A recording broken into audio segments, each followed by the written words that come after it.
Votre invité à présent dans la grande interview en direct sur Boursorama, c'est Jérôme Bruat. Bonjour. Bonjour David. Directeur général de Robertet, vous produisez, Robertet produit des arômes et des bases de parfums. Vous êtes coté à la Bourse de Paris sur le SBF 120. On a la FEP, l'Association française des entreprises privées, qui regroupe les 117 plus grandes entreprises françaises, qui alerte sur un risque majeur pour notre économie. Un risque de décrochage, c'est le mot, un risque de décrochage durable de notre économie en cas de victoire des extrêmes, sans jamais nommer aucun parti expressément. C'est une prise de parole qui est assez rare dans l'histoire. Vous pourriez vous aussi vous y associer sur le principe, sans donner de consigne de vote? Écoutez, nous, ce qu'on privilégie en tant que dirigeant, c'est évidemment une certaine stabilité. On est à la recherche d'une stabilité des règles du jeu économique, des règles du jeu fiscal, des règles du jeu environnemental qui, petit à petit, ont régulé de manière un peu nouvelle notre industrie. Le reste est histoire de conviction. Ce qui nous importe surtout, nous, c'est de nous développer. On continue à bien se développer à l'international. On fait plus de 80% de notre chiffre d'affaires Donc quelque part, à ce qui se passe l'étranger. en France, ça vous intéresse un petit peu moins, entre guillemets, même si vous êtes une entreprise familiale qui est là depuis 105, créée en 1850. C'est une société qui est effectivement toujours familiale, et créée en 1850, 175 ans presque d'histoire. Ouais. Ça vous ancre dans le paysage, ça vous ancre auprès des clients, ça vous ancre auprès de tous nos salariés, notamment à Grasse, qui est notre terroir d'origine et qui est toujours le centre de l'entreprise. Et c'est vrai que dans ces moments un petit peu chaotiques qu'on vit au niveau international et même au niveau français, cet ancrage est important. Bon, et vous redoutez en tant que chef d'entreprise des mesures économiques sur la France qui pourraient avoir des incidences négatives sur la bonne marche de votre entreprise? On sait que beaucoup de choses ont été faites sous Emmanuel Macron, que ce soit la baisse du taux d'impôt sur les sociétés, il y a eu la flat tax, il y a eu des baisses d'impôts de production. Vous ne souhaitez pas évidemment que ce ne serait pas bon qu'il y ait un retour en arrière pour vous? Comme je vous le disais, nous, ce qu'on aime, c'est la stabilité économique, c'est d'avoir des règles du jeu claires, lisibles, prévisibles. Et c'est à partir de ce moment-là qu'on investit, qu'on se projette dans l'avenir. Donc nous, ce qu'on souhaite, c'est qu'effectivement, les règles soient les plus propices à la compétitivité de l'entreprise et surtout soient les plus stables possibles pour nous permettre d'investir en confiance et à long terme, comme on l'a toujours fait. Et notamment en France, 20% de votre chiffre d'affaires est réalisé en France. Cette incertitude politique, notamment s'il n'y a pas de majorité claire au soir du 7 juillet, ça pourrait vous inciter à être prudent sur la France, suspendre des investissements, suspendre des embauches, être prudent, on attend de voir ce qui se passe. C'est humain comme réaction. Alors, on est effectivement dans une entreprise prudente. On ne survit pas 175 ans avec des résultats assez exceptionnels sans avoir une certaine prudence. Mais aussi, on ne réussit pas sans avoir une vision à long terme. Notre vision à long terme, elle reste très optimiste. On voit des perspectives très intéressantes pour l'entreprise. Notre ancrage en France, et comme je le disais à Grasse, est plus affirmé que jamais.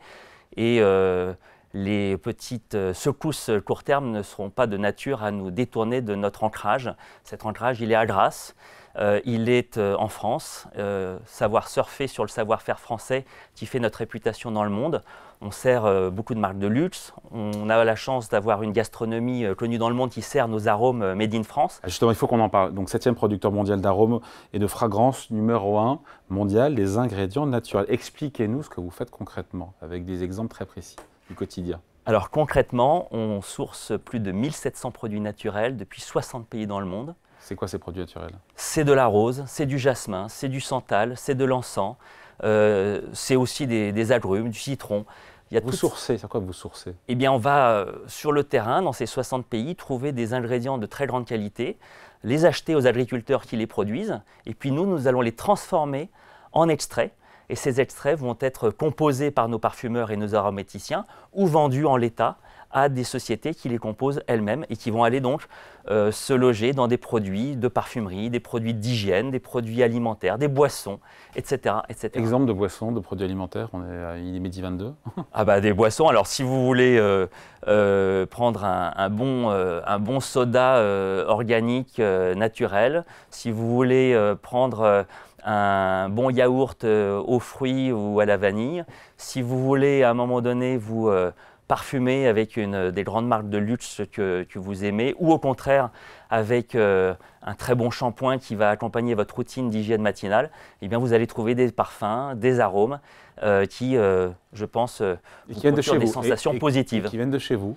de chez nous ou de nos concurrents, mais on a la spécificité de nous spécialiser dans les arômes et les parfums d'origine naturelle.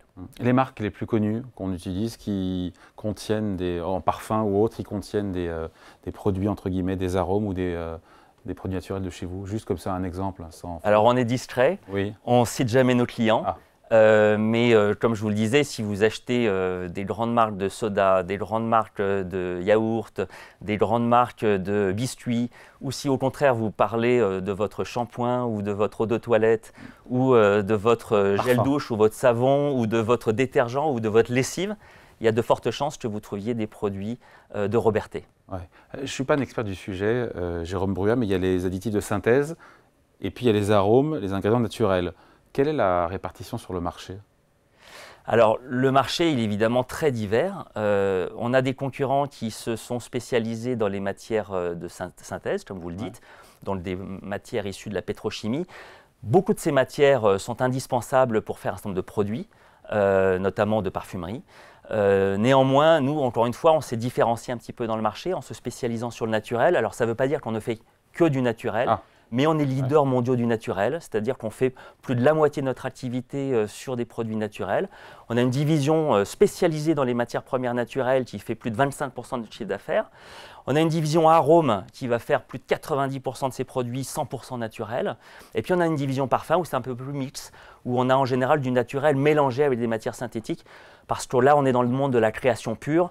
Et les créateurs, ce qu'ils veulent, c'est pouvoir jouer avec du naturel, mais aussi avec des matières synthétiques qui amènent quelque chose de spécial en termes de création. Donc on combine les deux. Bon, vous visez 1 milliard de chiffre d'affaires en 2000... combien d'ailleurs? 2030. C'est 2030, c'est ça. 2030, aujourd'hui, c'est 700 millions d'euros. Hein. Voilà, notre président Philippe Maubert, qui fait partie de la famille fondatrice, 4e génération, et qui est donc le président de notre conseil d'administration, a fixé ce cap en 2020 en disant, à l'époque, l'entreprise faisait 500 millions d'euros de chiffre d'affaires. Il a fixé ce cap en disant j'aimerais dans 2030 viser le milliard de chiffre d'affaires, ce qui voulait dire à l'époque à peu près un doublement de la taille de l'entreprise sur 10 ans. Et bien on suit ce cap et on espère bien entendu l'atteindre, voire le dépasser. Bon, groupe familial on l'a dit, hein, après il y a le début de l'année qui a bien démarré d'ailleurs. Pour vous, je regardais, chiffre d'affaires en hausse de 11% au premier trimestre, ça vous donne pas des certitudes mais une forme de sérénité sur le reste de l'année? Oui, c'est le mot. C'est le mot. Je pense qu'il ne faut pas malgré, pas encore une s'enflammer. fois, malgré, il y a les élections aux États-Unis. On sait que vous avez des positions éminentes d'ailleurs aux États-Unis. Hein. Oui, on a donc bien démarré l'année.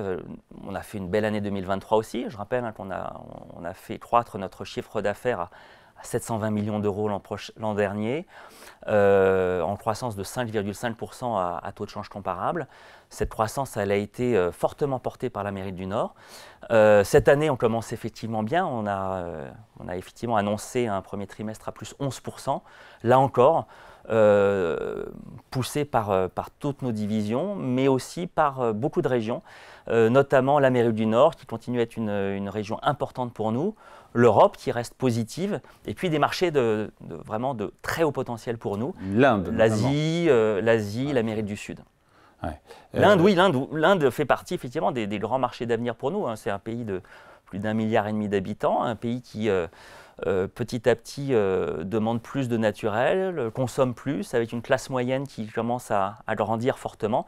Et clairement, on avait une position en parfumerie, on l'a complétée en décembre dernier avec une acquisition importante pour nous, une société qui s'appelle Sonarome, qui était une société d'arômes en Inde, une société familiale et qui a souhaité rejoindre le groupe Robertet et nous renforcer sur place. 15 millions de chiffre d'affaires ou vous allez acheter 15 millions, j'ai vu le chiffre passer? Non, on n'a pas donné le prix d'achat, mais on a effectivement acheté une société d'arômes qui fait 15 millions d'euros de chiffre d'affaires.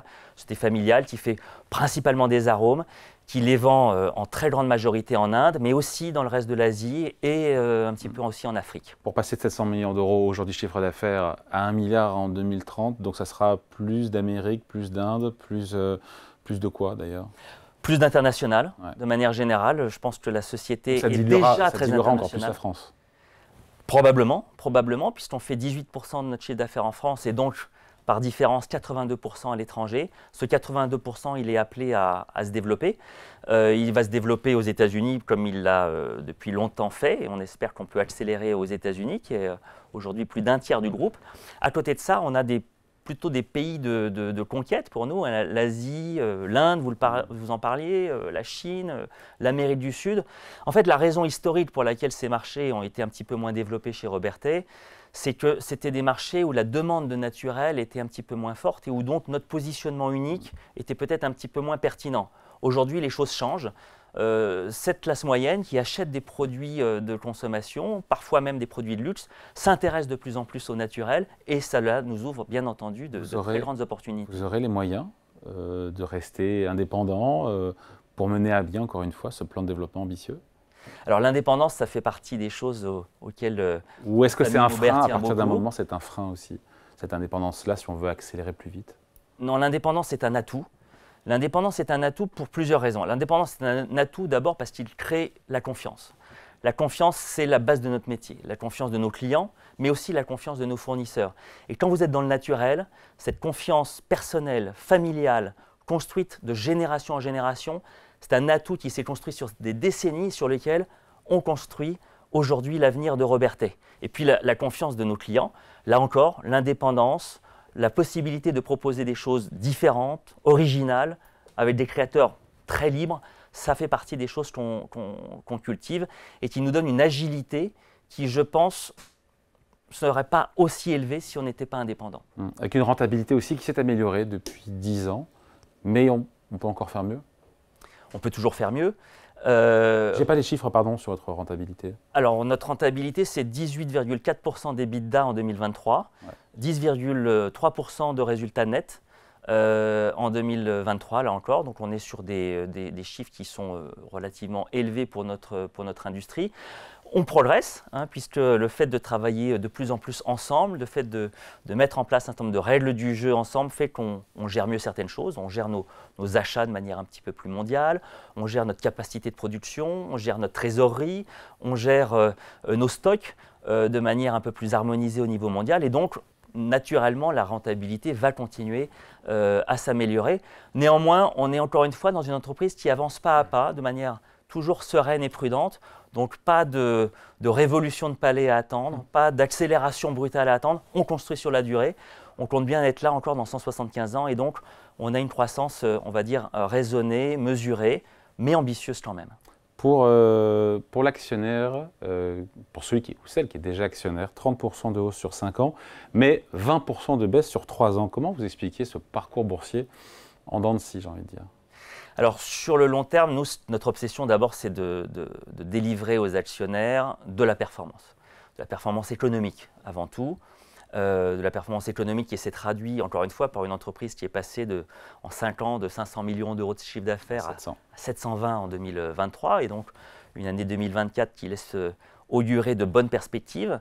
Une rentabilité, elle aussi, qui s'est améliorée, hein, puisqu'on était il y a 5 ans aux alentours de 16-17% d'EBITDA, on est aujourd'hui à 18,5%, et on va, je pense, aller sur les prochaines années, sur les 3-4 ans à venir, plutôt vers les 19%.